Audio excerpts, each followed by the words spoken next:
Hello, good morning, welcome. My name is Maggie Rose Cunningham. I'm your host for Magic in Mind, where today we are going to be looking at working with runes and other ingredients to create magic in your life. So you might think about that as anything that you want to change. This is bring out your magician self who wants to bring change into the world. That might be change supporting healing. It might be bringing abundance into your life. It might be bringing new connections, new opportunities. It might be for very, very specific purposes.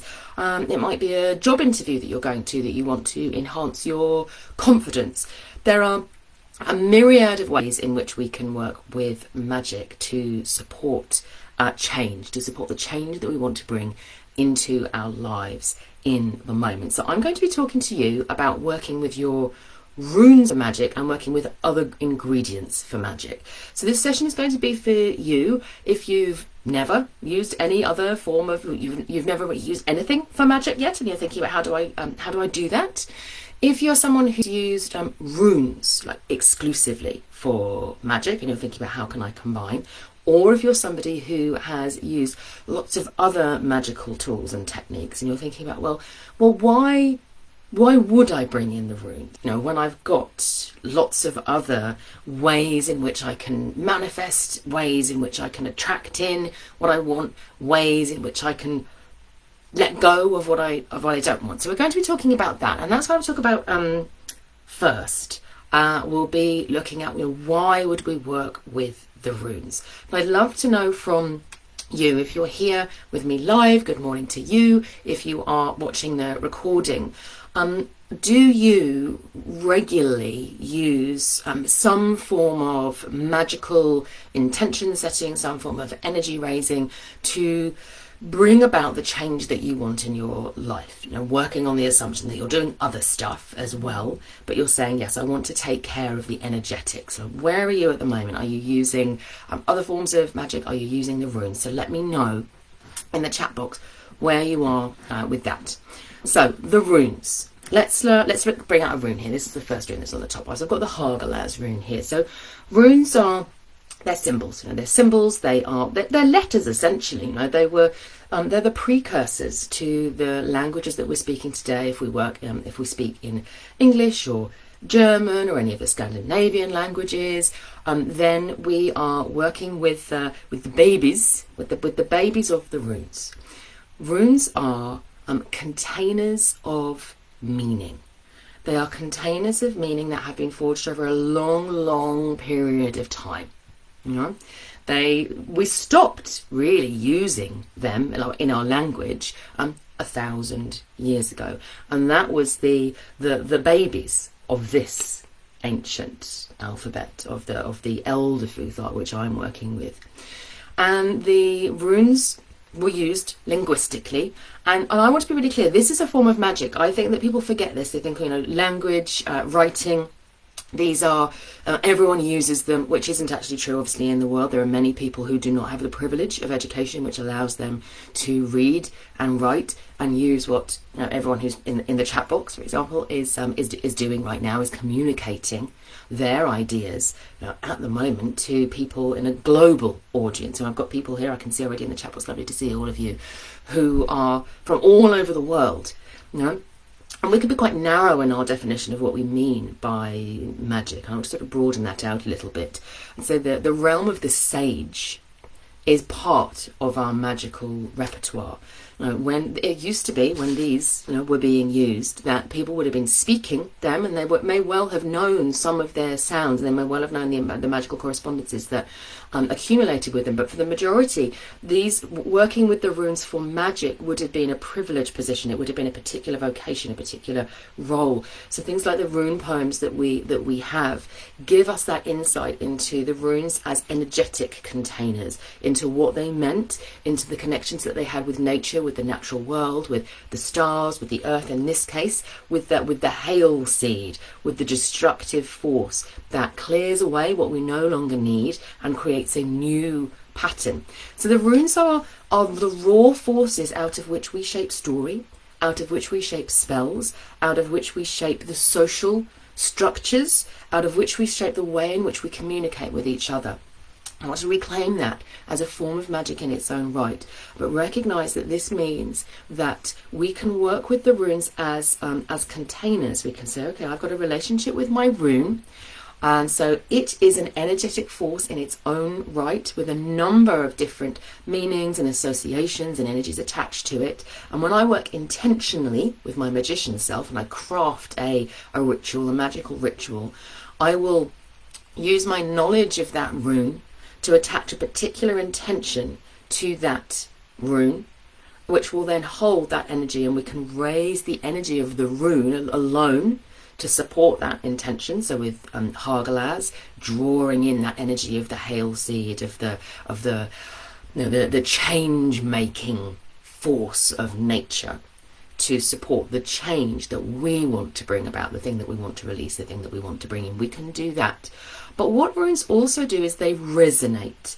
They resonate with other energies. That means that we can work with all sorts of other tools, and we can work with the runes and we can partner them together. So for example, with my Hagalaz rune, I have some clear quartz crystals in particular that are very much in that crystalline shape, that sort of six-sided crystalline shape of Hagalaz, which I talk about a lot more in Awaken. We're not going to go into the detail about that, because that's the whole the developing of your personal relationship with the rune and your kenning hoard, which we need for our magician selves.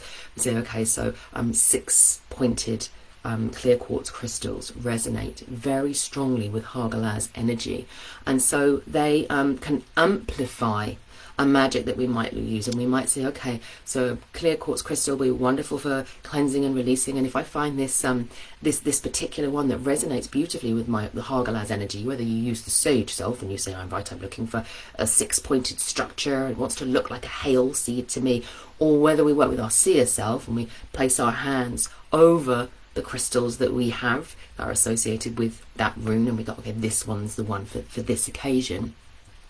And what that does is the crystal, in this case, and the rune then come together and they amplify each other's energies, which means that if you're somebody who works with crystals or essential oils or any other form of magical tools with plants, with creating things that are not just bindaries but other symbols, you can use those as well. You can bring them together as long as you know what you're doing. Then you can weave really powerful magics, and the runes amplify and they contain. So they say, okay, so in this particular case with the Hagalaz rune, I've spoken to the Hagalaz rune. Remember, it's a source of communication, so it also can hear what you're saying, and it holds your intention. So this is why working with our runes is an incredibly powerful way of enhancing and amplifying our magic. Let's have a little look and see what people have put in the chat box for those of you here. It's lovely to see so many of you here today. Hello, welcome. So Suki saying with runes and charged candles. Yes, I'm going to give that as one of the examples we're going to work with today, Suki.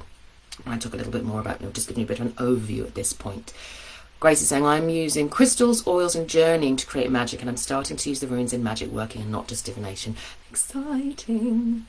And this is something that can often happen for us when we start working with the runes, because it depends often on the first book that you get about the runes, or the first teacher that you meet who works with the runes will often be someone who says, well, I use them for divination.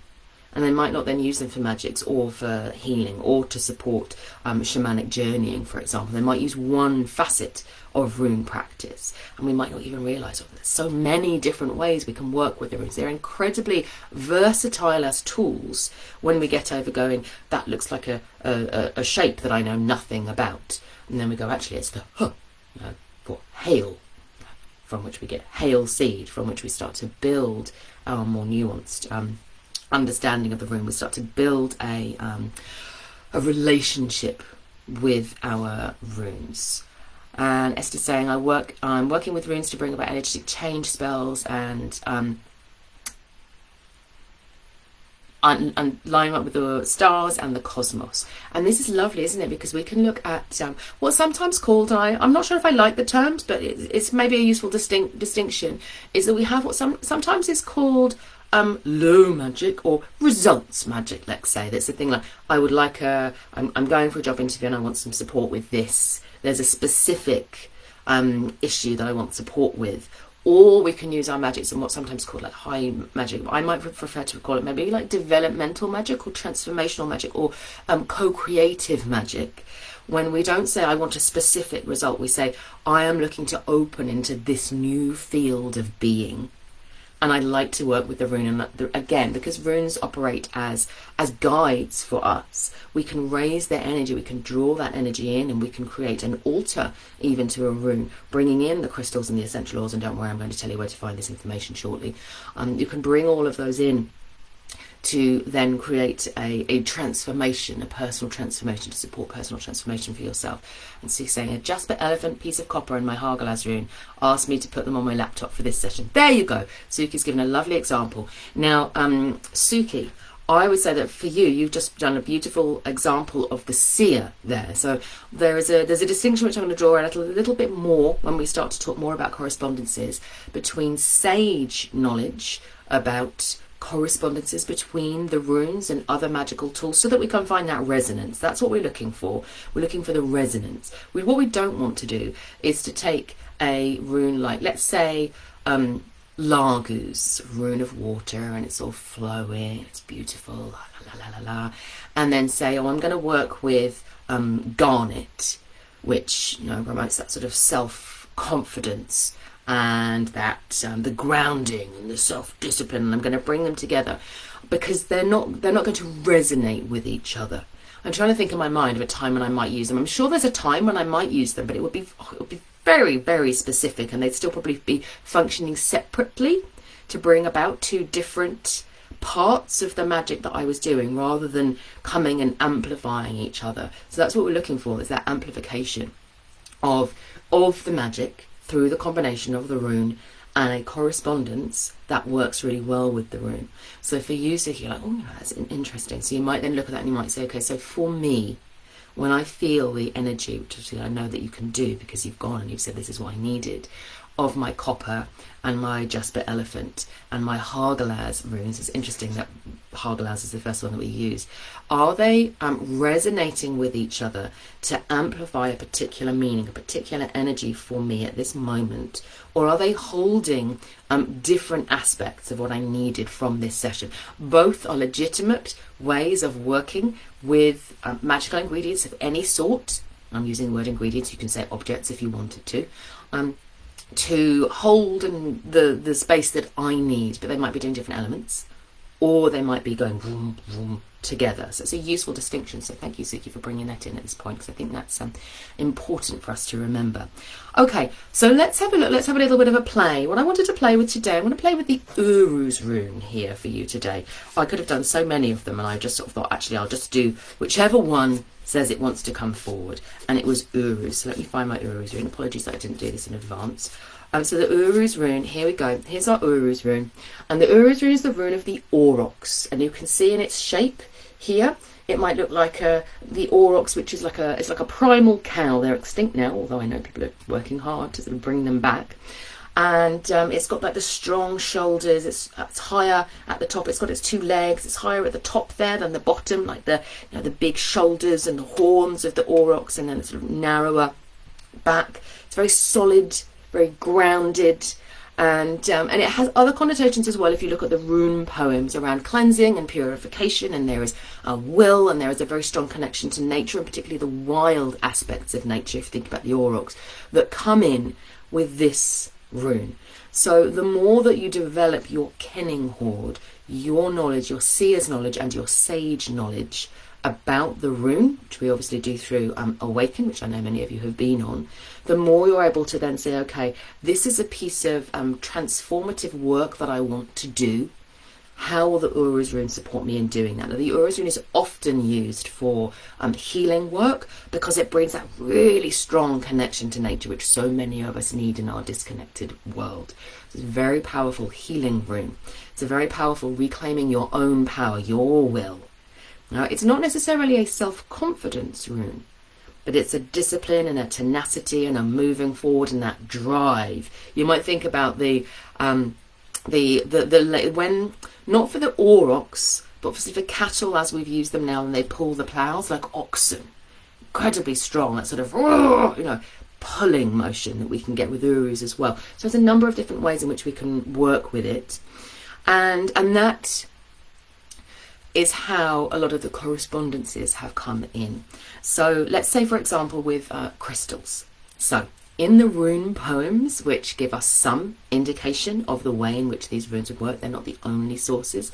They're the elements that are referred to. I'm going to bring out one that's referred to. Actually, I'll bring out two, like two natural forces. So one of them for urus is drizzle. You know, it's like interesting. So there's a water maybe connotation, but it's that sort of grey, drizzly, and that to me brings in that tenacity of, you know, when you're sort of, you've got your raincoat around you and like, I'm still going through the drizzle. It's not necessarily a pleasant experience, but it's a survivable experience. Urus brings in that survivor instinct. And in terms of thinking about crystals, the only sort of crystal, I'm saying crystal in inverted commas here, is it talks about the element of slag in relation to the urus rune.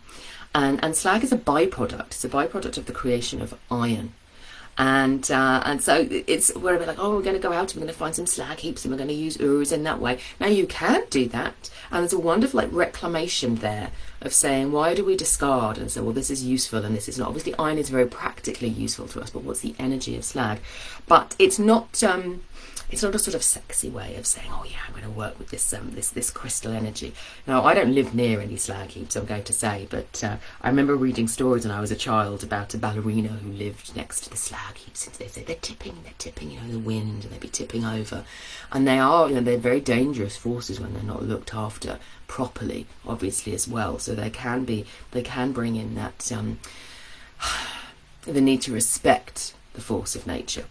But what's come through as the correspondence that's most frequently used with urus is what's called a carbuncle or garnet. Now I'm going to cover these two things separately. So garnet is a lovely crystal to work with, and what it does is it resonates with the vital energy of urus, the passion of urus. So what you can do is, and I think what happened in this case, I don't know, but I think what happened in this case is that a practitioner at some point was working with urus, and they thought, right, which crystals work with urus, and they may have looked it up in a book and said, okay, I'm looking for crystals that have that same vital energy, that same driving force as urus that I can then work with. Or they may have done what they may have used their seer self and said, okay, I'm going to feel until I feel one that resonates with urus.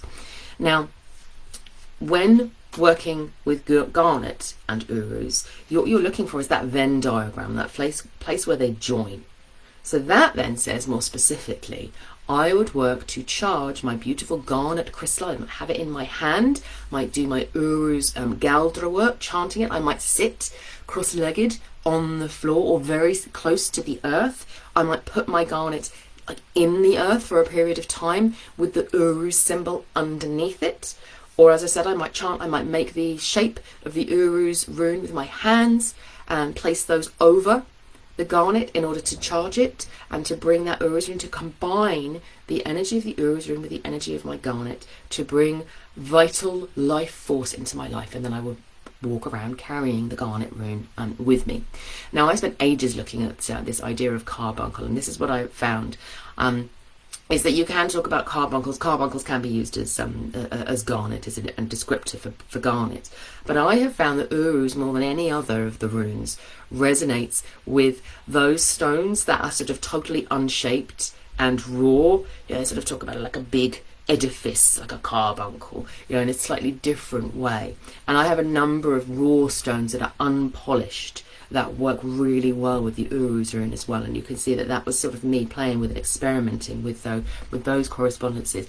So if you want to bring connection to your land, thinking about urus as a wild force, you could go out into nature and collect a stone from your landscape and then work with it with the urus rune, and you could create a an energetic gateway through which you could connect with the spirits of place. You might charge it up and then place it on your threshold to be like to sort of embed and ground your hearth space, your home within the wildness of the land, or to invite the wild forces of nature to come back into, perhaps if you've got a garden that's been a bit domesticated. When we moved into this house that we're in now, it was very controlled. Now there's lots of like neat borders and things like that, and so I've got quite a lot of stones out in the garden now that I charged up, and I was like, nature, you are welcome here. So again, that's like a partnership piece there. So you can see how you might work with the correspondences. But what I wanted to bring in here is recognizing again that we can be working with the correspondences with our sage and looking at what other people have found, or we can be doing it with the seer and working intuitively. Now, my recommendation, and I say this always when people, they come and they do awaken with me, is we start with the sage, because you need to know your rune before your seer is then able to say, oh, that resonates really well. I want to know my rune first. And I know that there are some people out there who are incredibly gifted psychics who are just going to be like, yeah, that absolutely resonates. But that's not the case for most of us. And even when you are an incredibly gifted seer or psychic, I still think it is worth.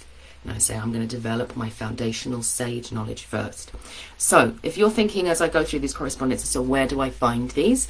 On my Explore the Runes pages on Mag and Rose, you can go to any of the rune pages and you will find a little diagram. It's like a PDF diagram. They're also on Pinterest.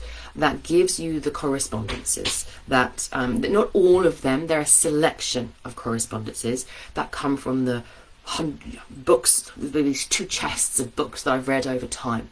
Now, what I can't give you is, I've been working for years with my index cards to say, where did this come from? Tracing back through, okay, this book was written after this book, so it must have come from this one in order to find it back. And in most cases, not all, but in most cases, it will have been that at some point, a practitioner like you or I sat down and either went through all of the magical correspondences in their books about magic and they found ones that corresponded with the runes, or they did their seer work and they wrote it down and they shared it with other people, and other people tried it and they went, that works for me as well. And at some point somebody wrote it down in a book. And often people don't reference, and the reason that they don't reference is because they want to say, in the ancient times of old, this is how this was done, because it makes them feel safer. There's a credibility that I think we're all guilty of. We all want to be able to say, this is ancient magic that I'm tapping into, authentic ancient magic. We don't have that confidence to say, this is this is authentic modern magic that has been tried and tested.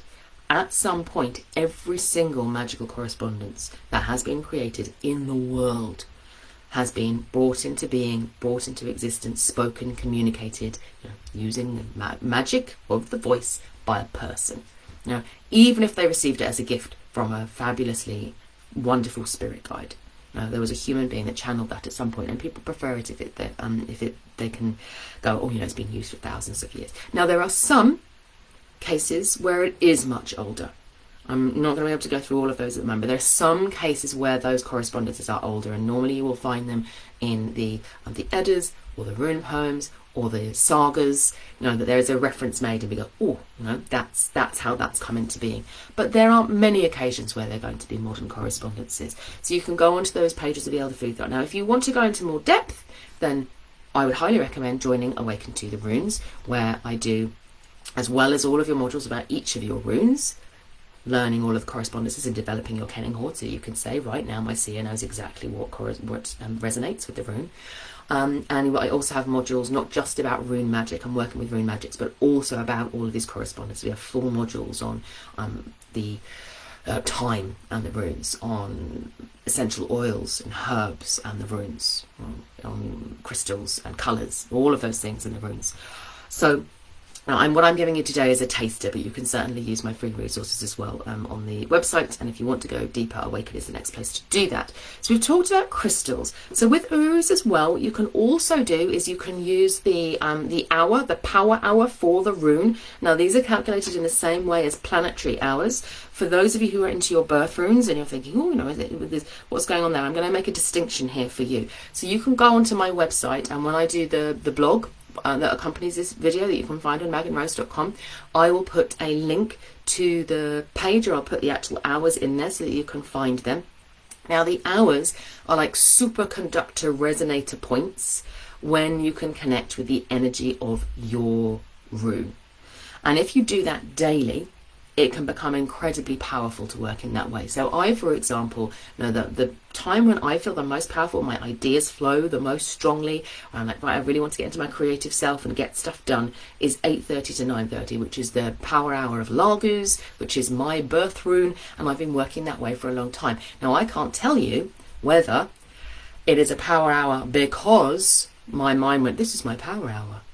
No, and Largus is my rune, and I'm strongly connected to Largus, and I've been doing this for a long time, and it brings me into power. Or whether there's an actual, it was always there and predestined. But I just say that it works. For those of you with the birth runes, you might be going, well, what's the difference between, Maggie's given us a list of power hours divided by clock time on the website, which is true, and I have. And for most of my rune magics, I use that system, because it is simple and straightforward. If I was doing a super duper amazing ritual of deliciousness and I wanted to really go for it, then I might calculate the sun, the exact sun time of the planetary hour, which is different. It's calculated in a different way because it does not use the clock. It uses the motion of the sun, which means that they are different in the winter time to what they are in the summertime. I'm not going to that now, but in case you're going, oh, I've done my birth runes and I know that my hour rune needed to be calculated in order to be worked out. That is why when we do people's birth charts, we calculate very carefully what their exact Norn's gift rune, their birth hour rune is. When we're doing rune magics, I tend to work with the ones that I'm going to give you. So you can use your power hour. You can also, if you're working with, let's say, the Uru's rune, you would say, okay, so I'm going to do my magic. I'm going to create my spell between 1:30 and 2:30 in the afternoon, because that's the power hour of the runes. Really lovely way to work and to sort of sensitize yourself to the energies of the runes. If you really want to go for it, and there are some people who do this, particularly when they're creating rune sets for themselves, you can also use the half months of the runes. This is about a 2-week period when the sun is in the sphere of the rune, and there are some wonderful people who create rune sets through the course of the whole year, and they create one in each period of the 2 weeks. But you could also look and you could say, oh, interesting, the rune that I want to work with, it's coming up, its half month is coming up quite soon, I'll wait for the half month as well. So we can work with time. We can work with time as one of our ingredients. One of the other things I wanted to bring in, essential oils and plants and incense. We can work with them as well. And if you think about what I've been talking about here, about creating a rune, is a really lovely way to work is to, you can use a rune to bless pretty much anything. You could say, oh, I've created this for this purpose, and I'm going to find a rune that resonates with the purpose, and then I'm going, let's say I've got a Teiwaz rune, I want to win in something, I want to bring in justice, let's say. I've just had an unfair parking fine, I'd had everything done and the ticket was there and I don't understand why it's come. When you do your letter, where you appeal, you could then do the Teiwaz rune, charge up the Teiwaz rune, sing it, maybe draw it, it looks like an arrow, so you can get away with it, on your slip before you send it out, on your letter before you send it out. So you can use your runes with something that doesn't necessarily, it might resonate with the purpose, but it's not amplifying the magic necessarily.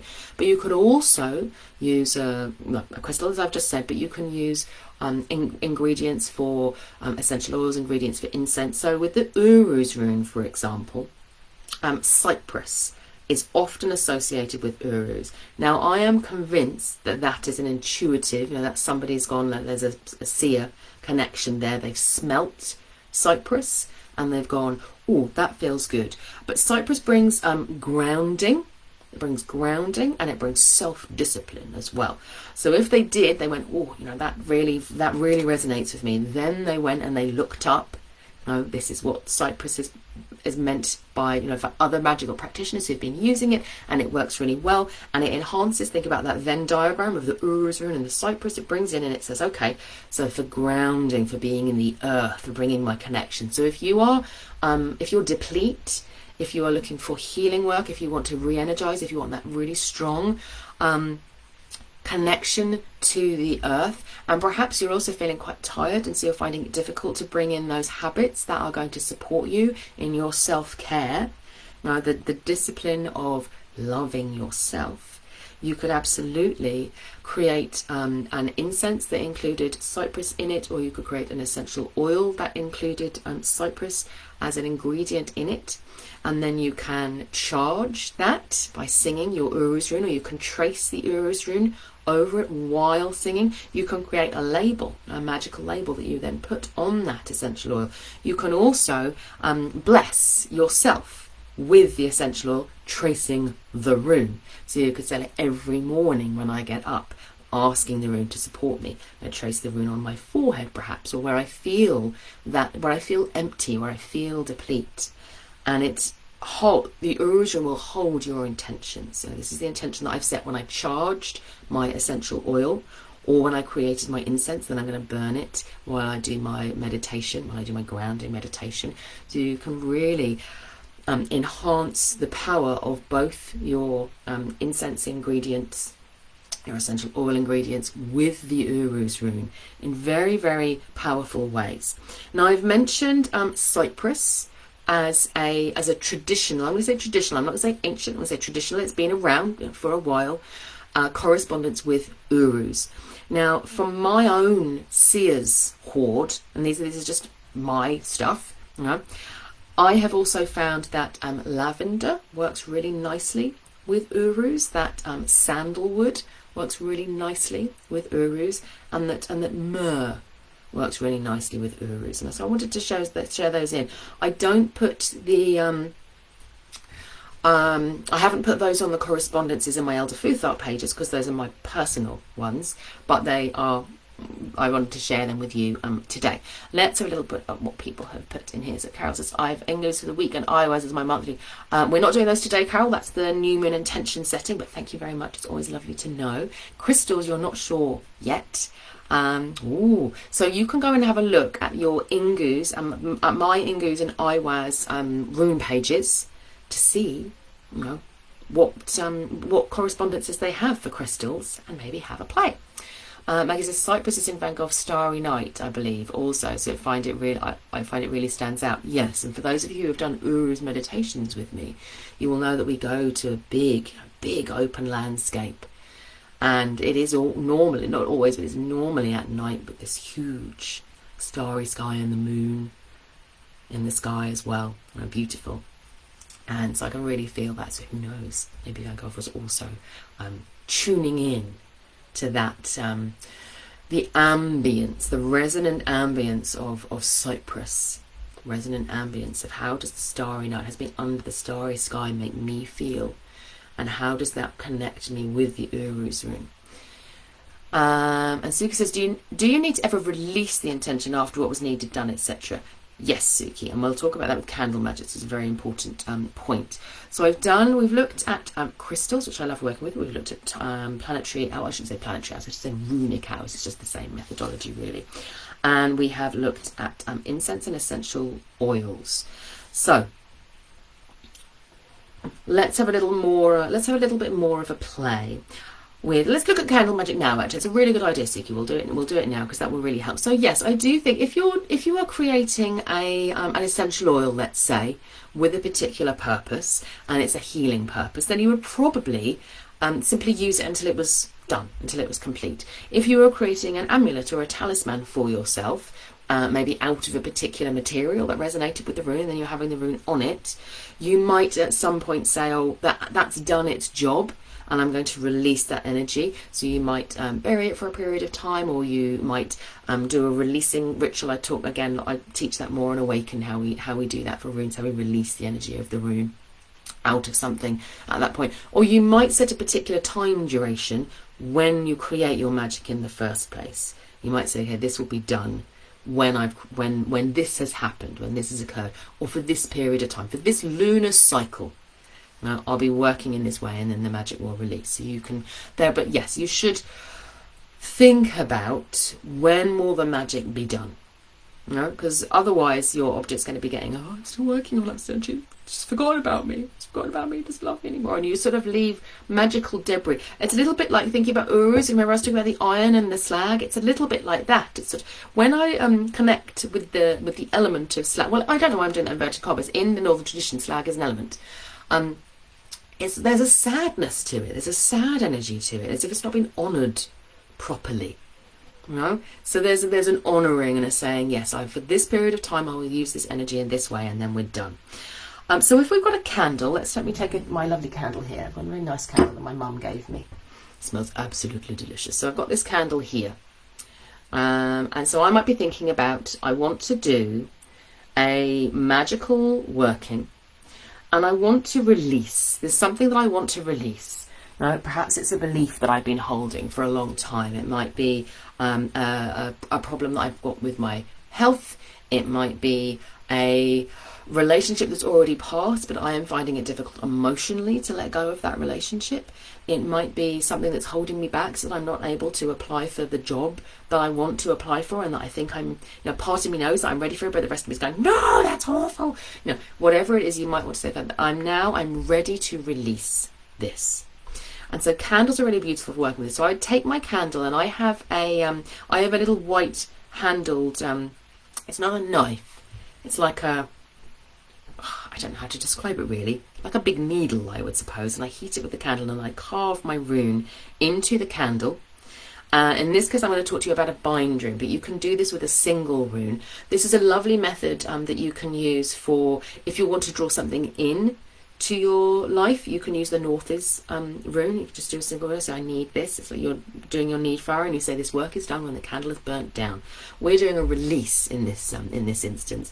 So what I do with this is I take my candle, and first of all I hold my candle. I create my space. I hold my candle. I put the candle there, and I think about and I connect with the thing that I'm trying to release, the thing that I don't want anymore.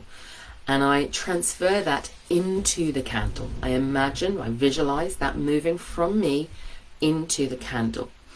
And then I create a bind rune. I'm going to draw it for you on my board. So you're going to have to ignore the red runes on the board. That's why I was doing something else. I'm going to create it on my board. Now what I do with this, and this is where we start to get a bit complex. This is if you've never done rune magics before, just choose one rune. Just going to choose one rune. I'm going to play with it. It's going to be brilliant. I'm going to bring lovely, delicious, abundant wealth into my life with Feu. It's going to be brilliant. I love it. I'm going to connect with my home, with Athala and my ancestors. I'm doing some ancestral work. I'm researching my DNA at the moment. I'm going to do a lovely candle with the Athala rune, and I'm going to burn it every time I go and research my family tree. It's going to be fabulous. Now, use one rune, but you can get into more complex ways of working with it. I've got this very specific thing that I want to do, and I want to bring a number of partner runes in. So what I do is I take my Largus rune, my water rune, the gateway rune, and I do it upside down, because Largus is the rune of water, and when I see it upside down, I don't see it as a negative. We've talked about this. We talked about this in one of my previous trainings. We think about it. What is the intention that I have here? And so for me, I am releasing it back down into the realms of water, through the gateways of water, to wherever it needs to go. Back to inform the wisdom of future ages. But I don't need it anymore. At some point I formed that belief. I'm going with a belief. I formed that belief about myself. Let's say that I can't write a book.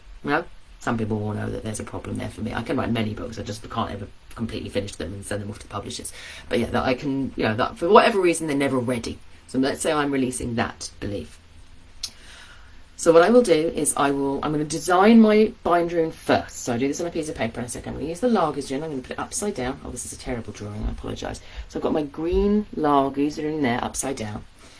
And this is important to me. This is important to me. This is something that I really need to let go of now. I cannot move on with the beautiful vision that I have for what I want for myself and my family and my people unless this is done. So I'm going to use the North's rune. So what I will do is I will create, I'm going to use the same stem with my green rune here, and I'm going to create my North's rune out of the same stave as my Largus rune. Okay? Now, when I put it on my candle, when I burn it, melt it into my candle, I will do the Largus rune first. I will sing Largus, And then I will do the northeast rune, so I will go over the vertical stave, and then I will do my little diagonal stave for my northeast rune. My northeast rune is the right way up. And I will sing the northeast rune. I'll do the full rune because I'm bringing the full rune's energy into it, and then it binds with the Largus rune. And then finally, I put a little Dargas rune at the top and the bottom. Now what I don't do is I don't connect the Dargas rune. So a lot of bind runes you'll see, they're all fully connected. But the reason for that is that I want the energy to go down and be released. So I put the Dargos rune at the top like a gateway of transformation, a new belief forming. I'm going to pass through that gateway and release, and that all of that energy is going to go down through the Dargos rune into the candle, make its journey through the Largus and the Need rune, the Northeast rune, and then it's going to go down into the bottom, and there's a little Dargos rune underneath as well. So I'm just drawing these. Apologies that the green is not showing up very well for those of you who are looking at the in there, but you can see. Hold on, let me get my head out of the way for you. On my green, there we are. The green rune, I've got a little hovering Dargos rune above and below. You can see there in the green. Okay, so I create those, and then I'm going to take my candle again. I'm going to repeat the process of really making sure there's nothing that's left in my body that is part of this belief, and I'm going to send it through the Dargaz rune. I might whisper to the Dargaz rune at this point. You know, I've already charged it. Dargaz, Dargaz. I send it in so that the belief is held in the candle. And I'm going to burn the candle. As I burn the candle down, the blue belief is moving down and down, being drawn down by the Northeast rune and the Largus rune down into the depths, down to where it now needs to be, wherever that is, but it's not me, and through the Dargaz doorway at the bottom and out into the ether. So we can be very, very creative with our rune magics. We can be highly specific with our rune magics. And I believe that while we can go and, sort of off the shelf, get a bind rune, always recommend that you make sure that whoever it is that you are purchasing your bind rune from knows what they're doing, and they're able to explain the bind rune to you and how it is made. But I do believe that if we can do it ourselves, it's more powerful. Not necessarily if you're actually working with a practitioner, you're saying that I'm going to put my care into the hands of somebody else as my partner, and they're going to support me in doing this intention, because sometimes we need that, don't we? Sometimes we can't do magic for ourselves. But if it's just a case of I'm just going to get somebody else to do it, then it's like, why is that? What is it that you're not confident with in working with your runes? So if you've looked at this and you've gone, I'm going to go and try some good stuff, please, go and do that. Use the Elder Futhok pages, have a go, have a play. And if you feel inspired by those, then come and join Awaken to the Runes, where we go into what we've just done in much more depth. We look at techniques, we look at ways of working, we look at the whole structure of a ritual.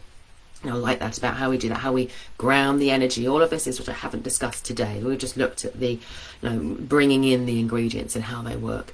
If you're thinking, I have no idea how to start this, but I would like to, then don't go off and start just Maggie's just told me I should go and do this thing. Just come and join Awaken straight away, and then we'll be able to work on that together, so that I can support you through the whole process of starting to bring the runes in. And for those of you who have already done Awaken and you're here, I hope I've given you some more creative inspiration.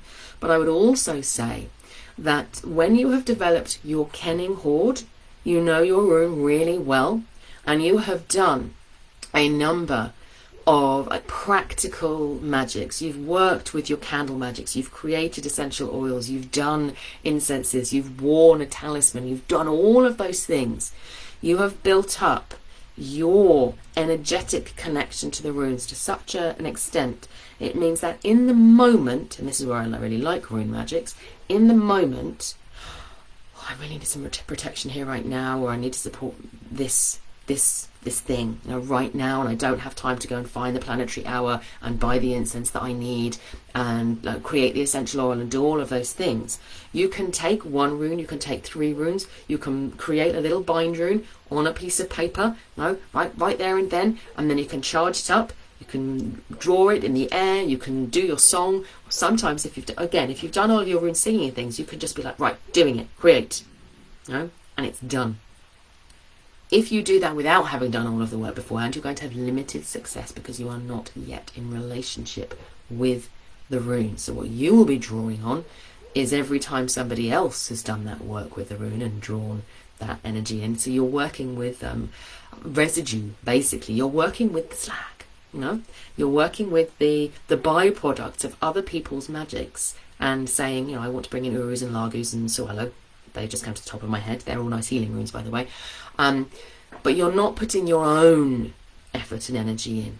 Once you've done a lot of that effort and energy, you've got a hoard. You've got a hoard of Herminia, of power, of magical force, of life force to work with, so that then when you've got a moment when you just need to be like, and go, you can. Okay?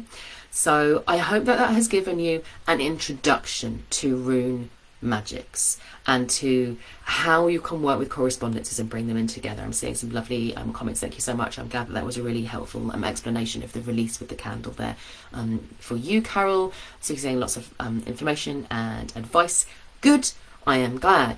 Tell me about your rune magics. Come back. Write me a private message, put something in the hearth space, let me know on the YouTube channel. Now, let me know, how have you used your rune magics? How are you planning now to use your rune magics? Have you got some inspiration from this session? In which case, what is that inspiration? What's your next step in taking up the runes and working with them to build a better life, a better world, a better place?